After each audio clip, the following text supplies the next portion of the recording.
இது second week BEO ப்ரிப்பரேஷனில் 2வது வாரத்தில் உள்ள ஒரு 30 கொஸ்டின், அந்த போர்ஷனில் உள்ள ஒரு 40 கொஸ்டின் இருக்குது. தமிழில் ஒரு 13 கொஸ்டின் இருக்கும். அப்புறம் சயின்ஸு, அப்புறம் பாலிட்டி, அப்புறம் எக்கனாமிக்ஸ். இதில் முதல் கொஸ்டின் 4 ஆப்ஷன் இருக்குது.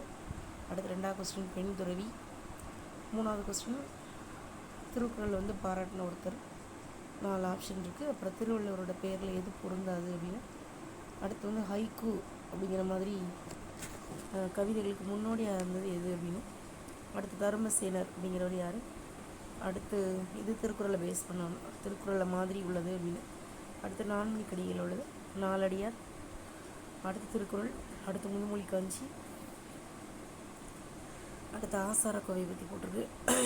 அடுத்தது இதுவும் திருக்குறளை பேஸ் பண்ணதான். அடுத்து சயின்ஸு, அதில் மின்னோட்டத்தின் திசை என்ன மின்னோட்டத்தின் திசையில் இருக்கும் அப்படின்னு.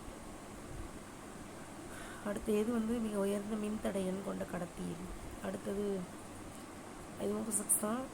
அடுத்து ஒரு கெமிஸ்ட்ரி கொஸ்டின்,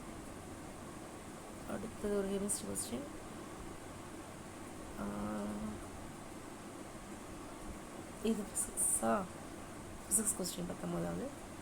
அடுத்தது ஒரு பயாலஜியில் உள்ளது. அடுத்து பயாலஜி 22 பயாலஜி, 23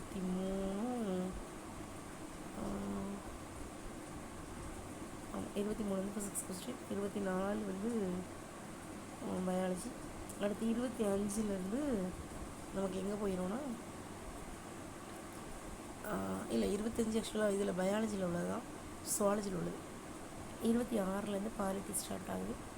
அதுக்கு 4 ஆப்ஷன் இருக்குது. எல்லாமே புக்கில் 12th வரைக்கும் உள்ள புக்கில் உள்ள கொஸ்டின் தான். ஒருவேளை உங்களுக்கு ஈஸியாக இருக்குமான்னு தெரியல.